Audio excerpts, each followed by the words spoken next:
I'm not going to take a lot of questions afterwards, so you know, Austin. But I know some of you have questions about contracts and things of that nature. So, yes, we're working on a contract extension for Urban.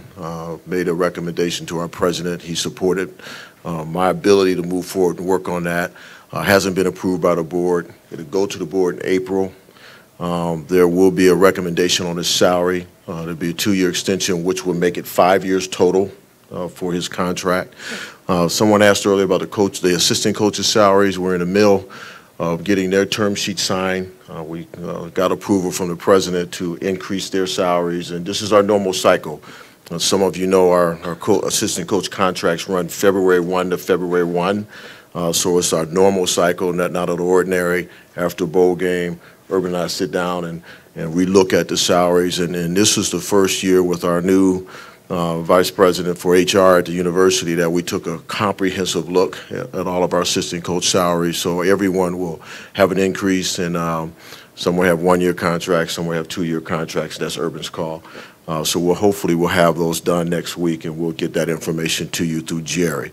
So I just wanted to tie down a time frame around those comments. I'll just take a couple of questions, Jerry, if that's helpful. Will one of those assistant coaches or more break the $1 million barrier? Yes, we'll have that for the first time. Yeah, who would that be? We'll let you know next week. And number two, will Urban's new situation put him in the Nick Saban, Jimbo Fisher realm? No.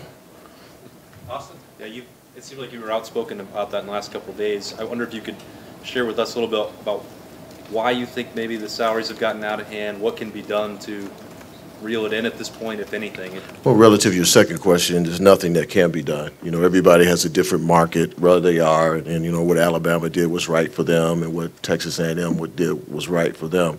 But it skews the whole market when those things occur. So it makes it challenging for all of us. But the reality is we have to compensate people consistent with the expectations and their performance. So we've always done that. We'll do the same with Urban when this contract comes up. You'll see that. But I do think that there's some things that are, you know, out of kilter with the entire, when you look at the market, it'll skew things so crazy if you include them in the market.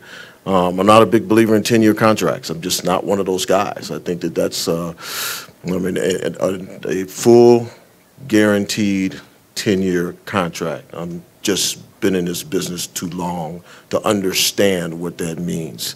So I think that skews things. So when you have those one-offs, and that's right for them, let's be clear. That's right for them, but not right for us. Just a couple more. Bill? I know it has required a philosophy change. How at peace are you with that? Totally at peace. It's not a philosophy change. It was always a concern of mine about what we would be capable of. We have 36 sports, you know, 1,000 athletes, and we're blessed right now with Buckeye Nation, trying to keep our ticket prices at a reasonable level. You know, because we're 100% self-supporting. We'll transfer this year somewhere around $42, $43 million to the institution out of our $191 million budget. We pay for all of our grant and aid at $27 million. But if you strive for excellence for every sport you have, and I think we're somewhere around 15 or 16 sports in the top 20 right now, if you strive for that, then you financially have to be able to do that. And we're 36, 37% of our budget is personnel salaries. So when you make those quantum leaps, like we're doing, it puts stress on your ability to reach that goal. So it's more of a management issue than a philosophy, Bill. So that's what it is. Urban's contract extension, was that something you approached with him, or he? Yeah, we talked about it at the. It was after the bowl game. I can't remember if it was in Dallas or here, but I really heard the rumors. Someone was asking the questions I couldn't see over here about the rumors about him leaving. It happens all the time, or retiring. I mean, I see that stuff too, and I've been doing this long enough time. He's got 3 years left. You know, it probably hurts in recruiting, so we need to sit down, and I brought it to him and said, hey, we need to talk about an extension in order to alleviate some of those concerns. And I know how healthy he is and how excited he is to be here, and so we just need to deal with that. So I got approval from the president to move forward. And last last question, Ari, just because you just mentioned it. Yeah. Nice hat, Ari. I appreciate that. I like your blazer, I mean, your pullover. Thank you. When you talk about contract extensions and the rumors and being aware of like people thinking or wondering how long Urban's going to be, how much do you like to stay on top of his contract and how many years he has left for recruiting? Because it's a very huge, important. big Is that a time, big big time. motivation for you? Yes, it's for all of our sports, Ari. You know, anytime someone goes south of 4 years, you know, that's when you have the challenges that we have now. You know, Urban's always, for some reason, always had that rumor that he wasn't going to coach long. I don't understand that. And that's why our focus has been on making sure that he has an environment where he's comfortable. But once we got south of that 4 years, it's typical, I don't care where you are, for that issue to come up about he's not going to be there when you are a senior. Right, it's just it's simple. That's the way it's always been. So yes, when that came up, I knew it was going to come up. It's just a matter of getting it done. So we're working on it. When you see that other coaches are bringing it up and it's having an impact, what is that?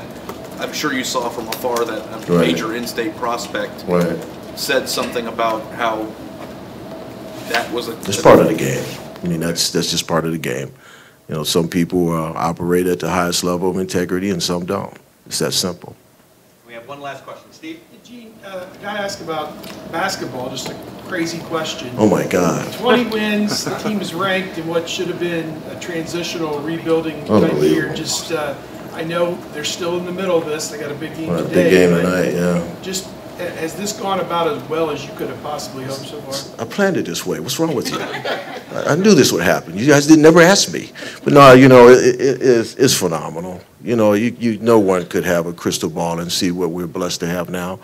But you guys, what I'm about to say, you know, his teaching, his coaching has been phenomenal. His transition in, I can't stress enough about how well he managed that transition in.